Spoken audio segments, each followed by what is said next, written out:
Halo teman Milea, selamat datang kembali di program kita yaitu Milea Talk bersama saya Masyita Trisha Helena selama beberapa menit ke depan. Di episode 4 kali ini kita akan membahas mengenai tema menarik yaitu mahir berbahasa Indonesia. Dan juga tentunya dengan narasumber hebat kita kali ini yaitu Mas Hamzah Muhammad. Dan mungkin bagi teman Milea ada yang penasaran ya kenapa kita mengambil tema pada hari ini, dikarenakan tentunya banyak sekali kalangan atau beberapa anak muda yang tidak menggunakan bahasa Indonesia dalam kesehariannya.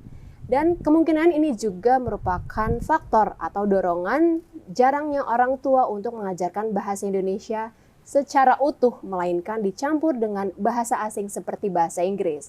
Walaupun hal itu merupakan bahasa internasional, tapi tidak luput juga kalau bahasa Indonesia merupakan jati diri bangsa. Sebelum masuk ke dalam topik menarik hari ini, mungkin teman Milea punya kisah menarik untuk bisa dibagikan. Boleh banget untuk DM langsung ke Instagram @milealab dan nantinya yang beruntung akan kami undang ke Milea Talk episode selanjutnya. Kali ini sudah kedatangan Kak Hamzah Muhammad yang juga merupakan penulis serta peraih nominasi penghargaan Badan Bahasa Kemendikbud tahun 2020 serta penulis dari Home Pimpa Allium Gambreng dan penulis buku Kuasa dan Narasi Kebudayaan Jawa dalam Kritik sekaligus pendiri Atelier Cermai. Baik, Kak Hamzah merupakan lulusan dari Universitas Negeri Jakarta dengan jurusan Pendidikan dan juga Sastra Asing, khususnya Inggris, dan melanjutkan Magister S2-nya di Universitas Indonesia dengan jurusan Ilmu Sastra. Betul ya, Kak Hamzah ya? Betul banget. Oke, langsung aja kita tanya-tanya dengan Kak Hamzah pada hari ini. Yuk. Oke, selanjutnya kita akan langsung bertanya-tanya dengan narasumber hebat hari ini yang juga sudah siap nih sepertinya ya? Siap. Siap banget ya? Siap banget, santai. Oke, nah tadi aku sudah sempat mention juga nih ke Hamzah tentang tema kita hari ini yaitu mahir berbahasa Indonesia. Sebelum kita membahas topik itu, aku mau tanya dulu nih, kesibukan Kak Hamzah apa saat ini? Ya, sehari-hari aku bekerja di sebuah perusahaan sebagai copywriter. Kemudian sambil mengisi waktu luang, aku menulis dan menerjemahkan. Tapi lebih sering membaca sih. Membaca. Oke, nah aku dapat info juga nih kalau Kak Hamzah itu penerima hadiah atau pemenang ya nominasi Badan Bahasa dari Kemendikbud tahun 2020 nih. Ya, betul. Mungkin boleh diceritakan sedikit pengalaman seperti apa? Ya, itu sebetulnya kajian atas karya sastra salah satu novel terbaik Indonesia tahun 2016, dan aku mengulasnya kenapa novel itu penting dan apa kontribusinya terhadap bahasa Indonesia, kemudian kenapa karya itu layak untuk dibaca oleh banyak orang gitu. Nama atau judul novelnya Raden Mandasya si Pencuri Daging Sapi. Oke. Jadi ya kajian gitu sih. Nah kalau dilihat nih sebagai seorang penulis juga ya, mungkin ada nggak sih Kak sosok idola yang menginspirasi Kak Hamzah sehingga mendapatkan nominasi itu? Wah, idola ya sebetulnya jauh banget kalau bicara soal idola. Jadi aku tuh mulai suka sastra mungkin sekitar 12 tahun lalu ya. Dan ternyata sampai hari ini gitu masih suka sastra, suka baca buku dan nulis-nulis gitu.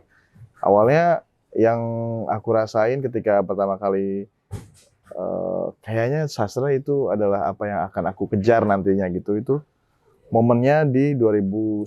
Aku baca sebuah autobiografi dari penulis Perancis Jean-Paul Sartre. Judulnya Kata-kata, terjemahan tentunya. Dan di dalam buku itu, buku yang bercerita tentang pengalaman seorang anak kecil 12 tahun yang punya kesadaran bahwa jika ingin menguasai, jika ingin mengetahui apapun di dunia ini, cintailah bahasa. Dan bagaimana cinta itu bisa diraih, bisa digapai, cinta terhadap bahasa, kepada bahasa, ya sukailah buku-buku gitu. Jadi aku yang pada masa itu sama sekali tidak suka buku ya, Gitu. Aku baru suka buku pas kuliah.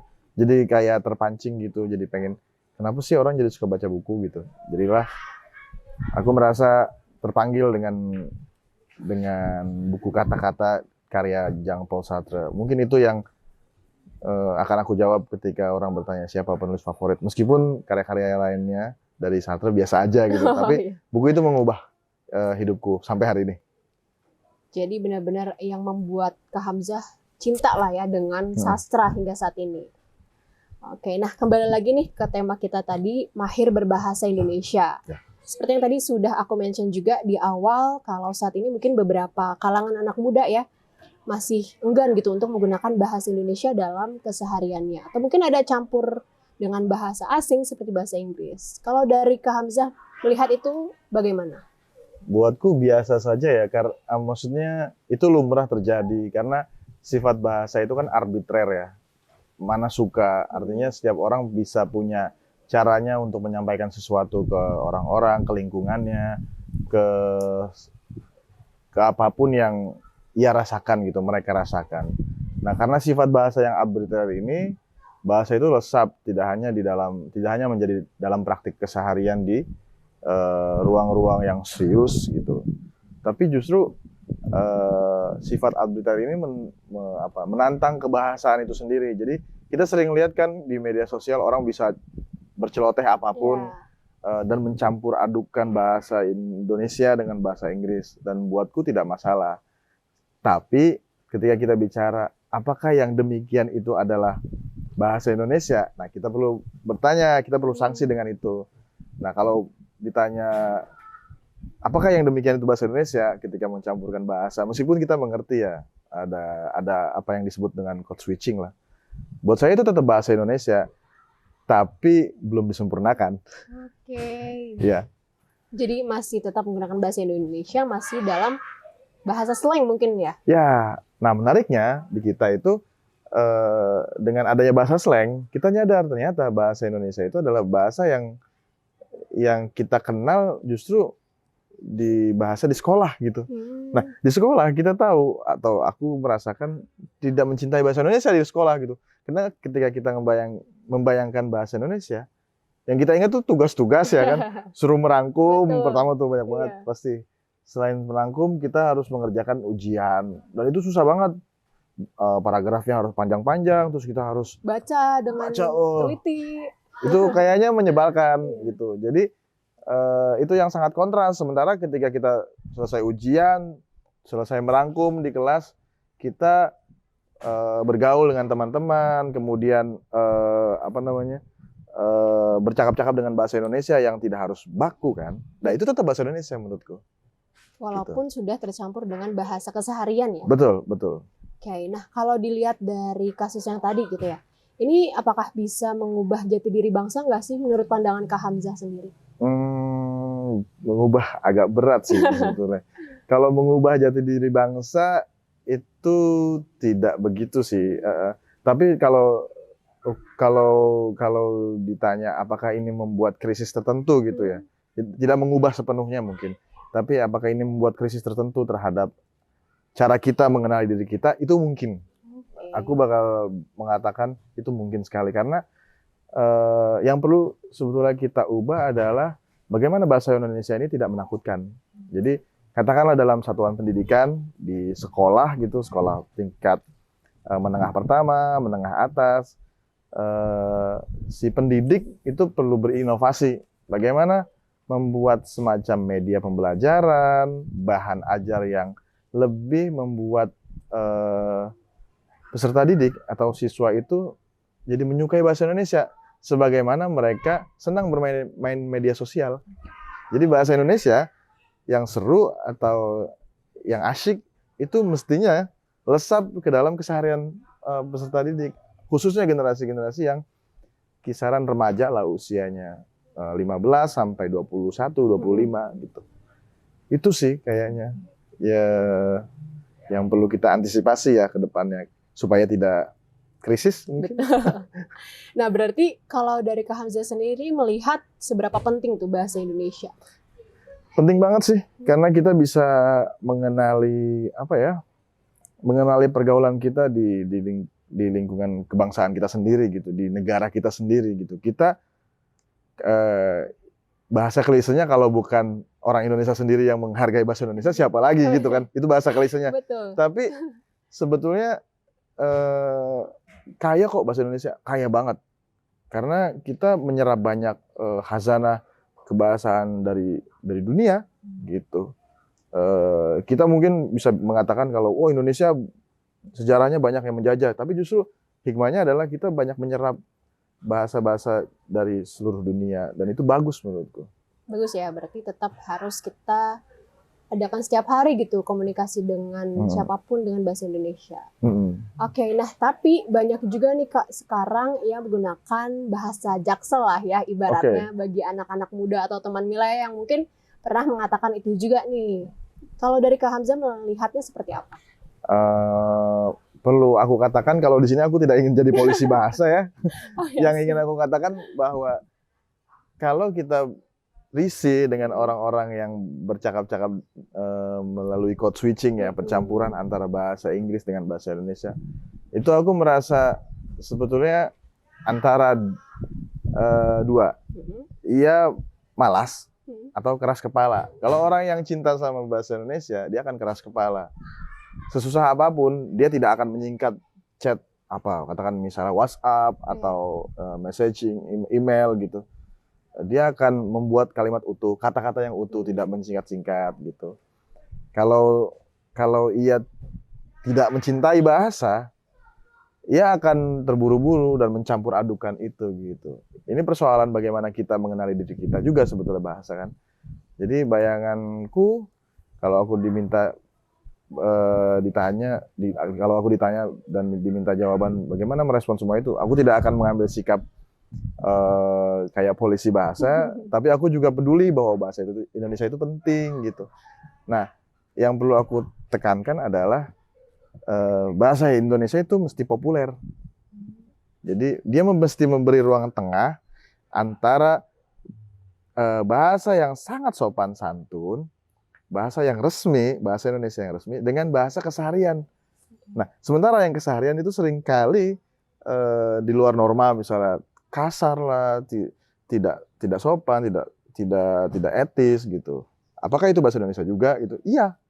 Nah, bagaimana bahasa Indonesia, guru-guru nih misalnya, atau pendidik, atau pemerhati bahasa, atau polisi bahasa, itu bergerak sama-sama, punya konsensual bersama, kepedulian bersama, supaya membuat bahasa Indonesia jadi lebih populer, sehingga kita tidak merasa takut, atau generasi-generasi berikutnya setelah saya ya, tidak takut belajar bahasa Indonesia. Karena saya akui saya tidak cinta bahasa Indonesia di dalam kelas. Tapi cintanya justru di luar kelas. Ketika saya sudah lulus SMA gitu. Nah, tadi kan kembali lagi berarti percampuran bahasa itu umum terjadi ya di kalangan anak muda. Nah, kalau seperti itu mungkin dari anak muda melihat apakah bahasa Indonesia tidak semenarik itukah untuk sering digunakan, atau bagaimana nih baiknya? Kenapa bahasa Indonesia kurang menarik ya? Bisa jadi karena bahasa Indonesia itu bertele-tele sifatnya. Jadi karakteristik dari bahasa Indonesia terlalu menjelaskan. Kita bisa tahu misalnya satuan kata gitu. Untuk membangun kata mengatakan tuh kita butuh imbuhan me dan kan. Malah mengatakan gitu, mengatakan. Ada dua, itu tuh udah rumit banget gitu. Sementara bahasa Indonesia itu, bahasa Inggris ya, maaf. Bahasa Inggris itu lebih ekspresif. Jadi lebih terus terang. Nah, tantangannya adalah buatku bagaimana membuat bahasa Indonesia selain populer, berarti ia bisa mewakili perasaan atau mood dari si pengujarnya. Kita bisa bilang memangkas imbuhan misalnya dalam berekspresi gitu. Di media sosial kita sering melihat kan, kalau misalkan I like it, dalam bahasa Inggris kita bisa mengucap I like it. Aku menyukai ini, aku suka ini. Jadi kita mulai membuat bahasa Indonesia itu lebih komunikatif. Artinya ekspresif, komunikatif, sehingga ia bisa interaktif, mengundang percakapan baru gitu. Karena bahasa Inggris punya karakteristik, diuntungkan dengan karakteristik itu gitu, yang sifatnya ekspresif. Gitu sih. Oke, berarti lebih ke bahasa Indonesia mungkin terlalu bertele-tele dalam pengungkapan kata ya. Terlalu serius. Jadinya kita tuh kayak nggak mau kaku tapi kaku gitu, maunya santai tapi nggak santai gitu. Sementara bahasa Inggris bisa lebih lesap. Nah, kita perlu membaca ulang lagi kenapa sih kita perlu membuat bahasa Indonesia populer gitu. Oke, Dan caranya bagaimana gitu. Tentu ya kita membiasakan diri dulu gitu. Oke, nah berarti ini jadi salah satu alasan kenapa anak muda masih enggan kali ya kalau untuk menggunakan bahasa Indonesia dalam kesehariannya. Bisa jadi. Nah, mungkin kalau seperti itu ada faktor dari orang tua nggak sih? Kalau Kak Hamzah melihat gitu, apakah dari orang tua yang memang ingin anaknya lebih jago bahasa Inggris dibanding bahasa Indonesia atau bagaimana nih? Iya, untuk mengatakan yang klise lagi ya kita perlu menyebut ya zaman sudah serba globalisasi ya, modern gitu. Ini sudah abad 21. Bahasa Inggris tentu menjadi opsi yang paling dipilih sebagai modal untuk pergaulan di masa yang akan datang, bahkan hari ini gitu. Tapi buatku balik lagi ke poin bahwa bahasa itu mewakili identitas kita ya. Bahasa Indonesia yang kita punya, bagaimana cara kita membawa diri dan dengan bangga gitu. Ya, orang tua adalah lingkungan pendidikan pertama kan bagi anak. Jadi ada baiknya kalau orang tua itu membuat anaknya yang tumbuh menjadi remaja, kemudian sebelum dewasa, untuk lebih menyukai bahasa Indonesia lebih dulu. Sebelum ia katakanlah mencintai bahasa Indonesia di dalam kelas, di dalam lingkungan sekolahnya gitu.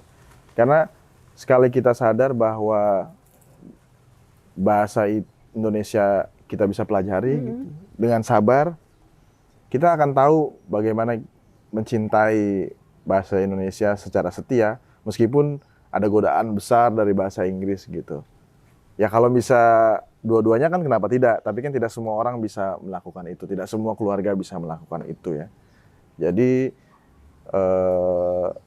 entah kayak saran ya, tapi buatku kayak perlu ada penyadaran tertentu sih dari lingkungan keluarga dulu baru ke sekolah. Lingkungan keluarga yang mengatakan bahwa cintai bahasa Indonesia nak gitu. Seorang orang tua mengatakan kepada anaknya, nak, cintai bahasa Indonesia, karena dalam pergaulan kamu akan dengan sendirinya bisa belajar bahasa Inggris gitu.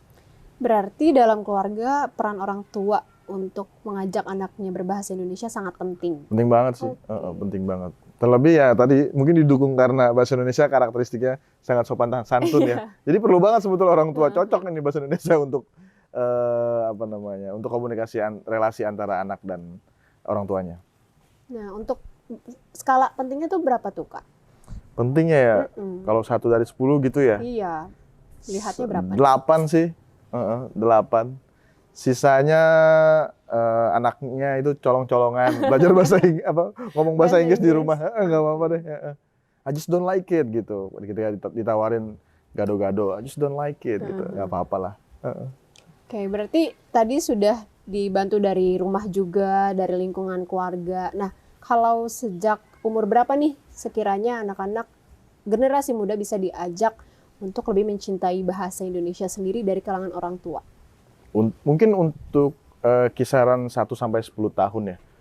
1-10 atau 12 gitu. Sebelum akhirnya si anak ini tumbuh masuk ke jenjang sekolah menengah pertama dan atas gitu. Karena di lingkungan yang sangat intensif di keluarga, usia pertumbuhan, coming of age dari 1-12 tahun ini adalah masa-masa paling kuat mereka mengingat, menghafal, kemudian mengambil nilai-nilai utama dari pergaulan gitu. Jadi ada filtrasi tertentu dari keluarga, dari orang tua,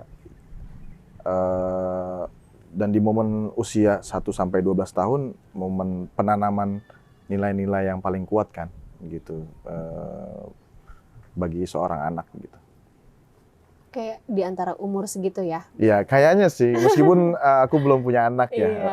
Tapi kayaknya sih yang aku alami dulu kayak gitu. Dan aku sadari sekarang. Nah, tadi dari sisi keluarga nih, kalau menyikapi dari sisi sekolahnya seperti apa nih, Kak? Sekolah mungkin perlu membuat pembelajaran bahasa Indonesia yang semenarik mungkin. Iya, sebisa mungkin interaktif, terus asyik. Jadi kalau kita bayangkan peserta didik belajar bahasa Indonesia merasa gaul, merasa keren, merasa populer, kayak gitu. Berarti di sekolahnya nggak harus mengenai ujiannya aja ya? Iya, kalau ujian capek, ngapalin tuh capek. Pasti tidak ada yang mau belajar bahasa Indonesia kalau cuma menghafal. Nah, kalau dilihat dari kasus atau permasalahan yang terjadi itu Kak ya, mengenai beberapa masalah anak muda yang belum mau menggunakan bahasa Indonesia dalam kesehariannya, mungkin karena terlalu belibet kali ya dalam pengungkapannya, kecuali bahasa Inggris yang bisa to the point. Nah, ada nggak sih pesan yang ingin disampaikan untuk teman Milea semuanya mengenai kasus ini atau permasalahan yang terjadi? Bahasa Indonesia ya, atau bahasa dimanapun, di belahan dunia manapun, itu menghadapi tantangan krisisnya masing-masing tentunya. Salah satu krisisnya disebabkan oleh teknologi itu sendiri. Katakan kita dalam berkomunikasi ingin sekali cepat kan, ingin sekali mengalami percepatan. Misalnya kalau kita kirim pesan ke teman kita lama balasnya, kita akan kirim P. Nah, apakah itu P? Kita kan tidak tahu ya. Itu kan sebuah tantangan tertentu gitu dari bahasa. Tapi bagaimana kita membiasakan bercakap-cakap untuk tidak mempersingkat kata misalnya. Itu salah satu saran aja yang praktis sifatnya. Yang nantinya kalau habit itu, kalau pembiasaan itu dilangsungkan secara berkala, kemudian menjadi sebuah hal yang disukai gitu. Kalau kita misalnya mengatakan sesuatu melalui pesan teks ya, tidak disingkat, kita akan terbiasa untuk bercakap-cakap secara rapi, secara grammatically correct gitu. Sehingga tanpa kita pakai slogan apapun, pakai semboyan apapun bahwa bahasa Indonesia adalah jati diri bangsa, kita udah melakukannya atau menuntaskannya dalam proses keseharian. Dan jangan-jangan bahasa Indonesia yang keren adalah bahasa Indonesia yang ada dalam percakapan sehari-hari gitu. Kalau masuk ke dalam laku hidup kita sehari-hari, ketimbang bahasa Indonesia yang kita dengar di televisi, bahasa resmi, pidato presiden, kayaknya bukan itu deh. Bahasa yang justru sehari-hari yang masuk dalam cakapan kita secara lisan, dan itu dipindahkan ke teks secara rapi juga gitu. Keren banget nih emang narasumber hebat kita hari ini. Biasa aja. Nah, mungkin sebelum kita akhirin, ada nggak nih closing statement yang ingin disampaikan untuk para penonton, khususnya teman Milea di rumah? Apa ya? Agak klise tapi ya, cintai bahasa Indonesia sebelum kamu berani membencinya. Waduh, beri tepuk tangan dulu dong teman Milea semuanya.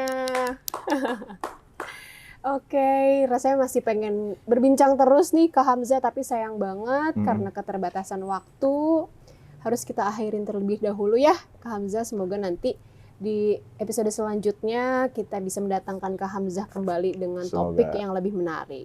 Ya. Baik teman Milea, tidak terasa kita sudah berada di penghujung acara dan tentunya kita sudah menuntaskan pertanyaan-pertanyaan dari teman Milea semua mengenai mahir berbahasa Indonesia. Tapi jangan sedih, karena kita masih akan bertemu pada episode selanjutnya. Dan aku ingin mengajak Kak Hamzah juga nih, kalau nanti aku sebut Milea Talk, kakak jawabnya upgrade bahagiamu. Oke. Nah sebelum aku ajak Kak Hamzah untuk sebut Milea Talk dan upgrade bahagiamu, aku mau ngingetin ke teman Milea semuanya, kalau kalian punya cerita menarik untuk bisa dibagikan ke teman-teman semuanya, kalian bisa langsung DM ke @milealab dan yang terpilih akan langsung kita undang ke Milea Talk episode selanjutnya. Oke, sudah siap Kak Hamzah? Siap. Milea Talk, upgrade bahagiamu.